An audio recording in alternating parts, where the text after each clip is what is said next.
All right, here we go. Truckers, the side of truckers. See that?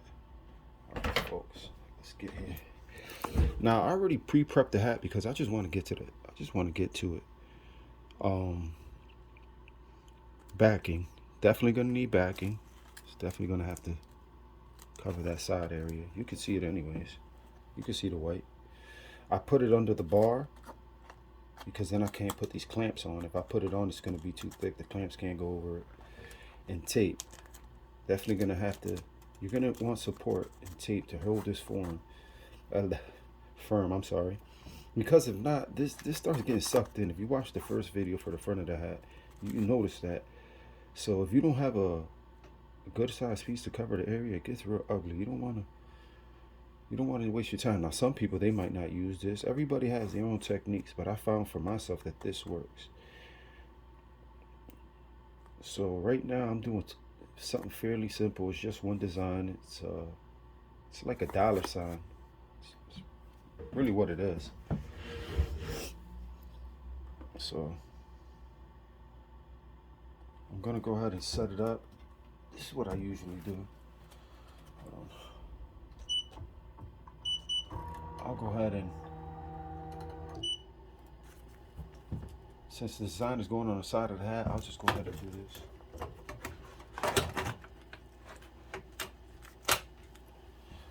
So for truckers, just like baseball caps, you're only gonna get 3 inches here, 3 inches here, but you're not gonna use the entire 3 inches because then you're gonna hit the belt.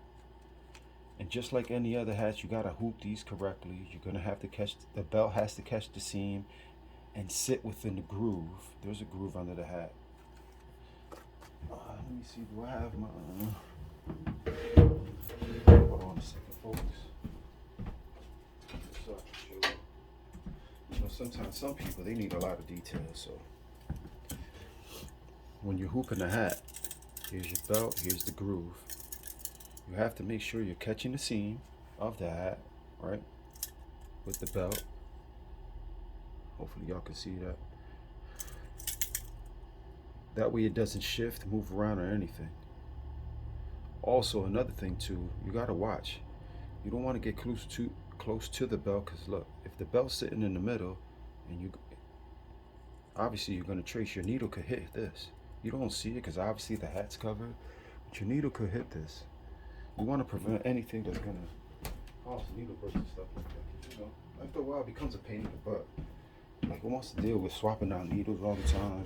Making sure they're at the right angle, because it's like, who can I honestly, can you really tell if this is at 30 degrees, 18 degrees, 15 degrees? They taught me some different tricks. They had given me. I went to the show shop and they gave me this magnet to put here. I was looking at the guy like, yeah, I mean, it was for free, so I took it. But I was like, I don't have, that's too time consuming. I don't have time for that type of stuff. So I already uploaded the designs. I haven't picked my colors, which I'll do now. So what do we have in the front? I mean, we could do red first and then white. Yeah, that's better. Red and white. So let's start. This design is it's gonna sit right in the middle, so small.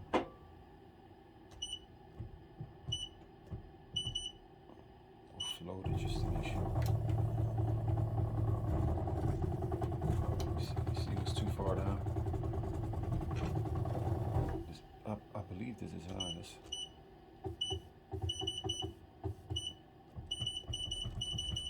This is what happens when you have a small design, but you change the parameters, because I had it at 80, so that's 3 inches. That's perfect for the side of the hat. So it would make sense to decrease it. That way I know that the design is sitting where it's supposed to. Because right now my height, I adjusted it to 3.7 inches. So because I made it 3.7 inches, you know, you do the set start, it's going to trace the whole entire area until you hit the float. Then the float will do the specific area.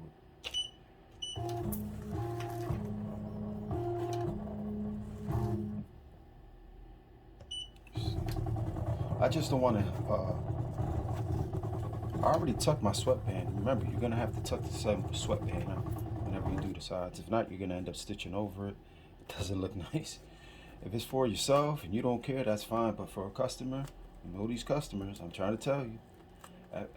I've been doing embroidery for the last 2 years, and you'll get people that think that every time it's gonna be factory quality. It's not always gonna be like that.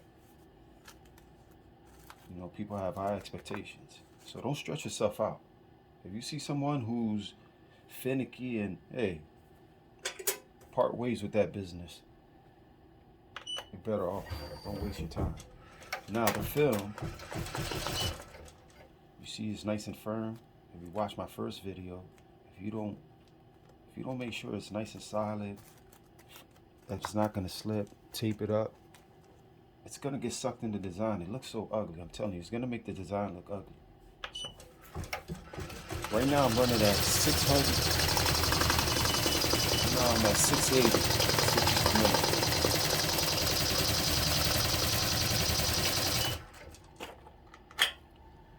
Now because this sign is gonna be a dollar sign, I really don't want this string hanging out. So I'll just go ahead and cut it. It's one of my pet peeves for some reason. Whenever I see this machine still stitching out and there's like access string that I know it's gonna get in the way, I cut it. I have to stop and cut it. I can't help it. So I'm running at 680, that's pretty fast. And you see it's sticking out just fine. Now if I just had the white backing, it's not gonna look as clean, trust me. It's not gonna look as clean. Now some people, I'm running too fast. Now some people, they might have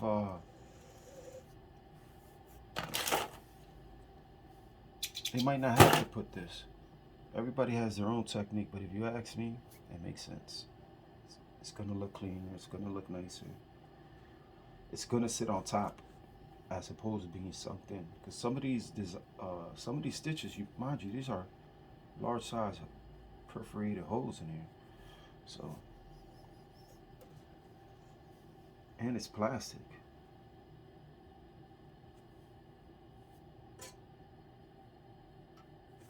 I'm sorry about that. The luxuries of phone in the box. It doesn't autograph. They said that's coming soon on the next model. But as you see, I'm gonna lower it down because I don't want any issues. So right now, I'm running it down to 600. You really don't have to go that fast on the side unless you really want to get it more than done. But as far as I'm concerned, it's looking nice. So I'm gonna pause the video and then just come back when it's done.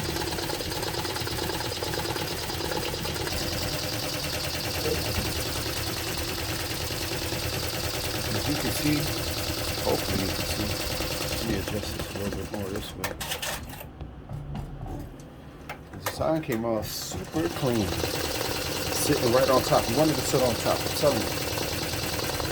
Key to success. I've seen people use plastic bags. You really don't have to use this. I've seen people use garbage bags. So.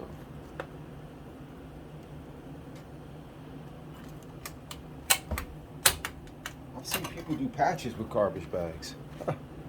That's on YouTube. You can find. Look how clean that is. Look how beautiful that is, folks.